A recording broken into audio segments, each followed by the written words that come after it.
വചനമൊഴി ഫെബ്രുവരി 27.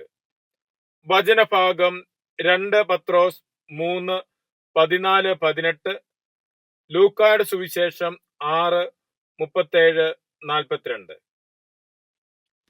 വിശുദ്ധ ലൂക്കാ അറിയിച്ച നമ്മുടെ കർത്താവ് ഈശോ മിശിഹായുടെ പരിശുദ്ധ സുവിശേഷം. വിധിക്കരുത്, നിങ്ങളും വിധിക്കപ്പെടുകയില്ല. കുറ്റാരോപണം നടത്തരുത്, നിങ്ങളുടെ മേലും കുറ്റം ആരോപിക്കപ്പെടുകയില്ല. ക്ഷമിക്കുവിൻ, നിങ്ങളോടും ക്ഷമിക്കപ്പെടും. കൊടുക്കുവിൻ, നിങ്ങൾക്കും കിട്ടും.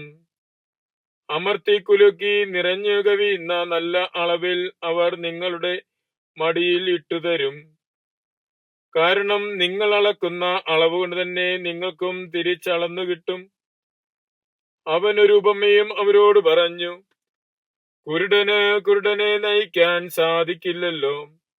ഇരുവരും കുഴിയിൽ വീഴുകയില്ലേ? ശിക്ഷൻ ഗുരുവിനേക്കാൾ മേലെയല്ല. എന്നാൽ അഭ്യസനം പൂർത്തിയാകുമ്പോൾ ഓരോരുത്തരും ഗുരുവിനെ പോലെയാകും. നിന്റെ സഹോദരന്റെ കണ്ണിലെ കരട് നീ കാണുകയും സ്വന്തം കണ്ണിലെ തടിക്കഷ്ണം ഗവനിക്കാതിരിക്കുകയും ചെയ്യുന്നതെന്ത്? സ്വന്തം കണ്ണിലെ തടിക്കഷ്ണം കാണാതിരിക്കെ, സഹോദര, നിന്റെ കണ്ണിലെ കരട് ഞാൻ എടുത്തു കളയട്ടെ എന്ന് നിന്റെ സഹോദരനോട് പറയാൻ നിനക്ക് എങ്ങനെ കഴിയും? കപടനാട്യക്കാരാ, ആദ്യം നിന്റെ കണ്ണിലെ തടിക്കഷ്ണം എടുത്ത് മാറ്റുക.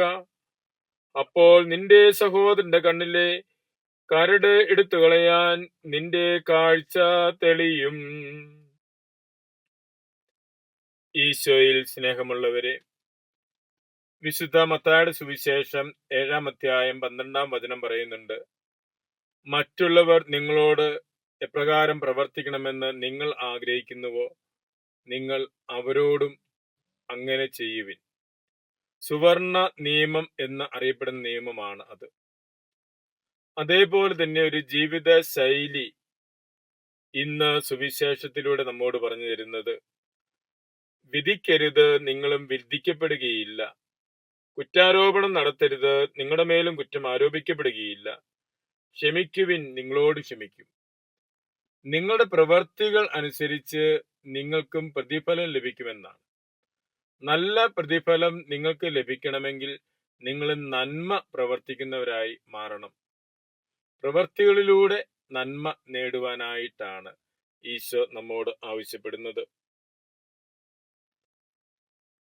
കുരുടനെ നയിക്കാൻ പറ്റിയില്ലാത്തതുപോലെ നയിക്കുന്നവന് ജീവിതത്തിന്റെ ആധികാരികതയുണ്ടാകണം എന്ന കാര്യം കൂടി ഈശോ ഓർമ്മിപ്പിക്കുകയാണ്.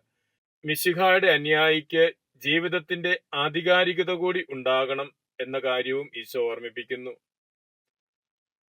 മിശിഹായുടെ അനുയായി പരിശീലിക്കപ്പെടേണ്ടത് മിശിഹായാകാനാണ്.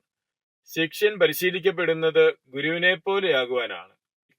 അതുകൊണ്ടാണ് ഈശോ പറയുന്നത്, അഭ്യസനം പൂർത്തിയായി കഴിയുമ്പോൾ ഗുരുവിനെ പോലെ ആകുമെന്ന്.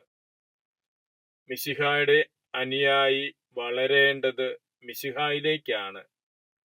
മിശിഹ തന്നെ ആയി മാറുവാനുള്ള വിളിയാണ് ക്രിസ്തീയ ശിഷ്യത്വം. അതിനുള്ള കൃപയ്ക്കായി നമുക്ക് പ്രാർത്ഥിക്കാം. മിശിഹ നമ്മെ അനുഗ്രഹിക്കട്ടെ. ആമേൻ.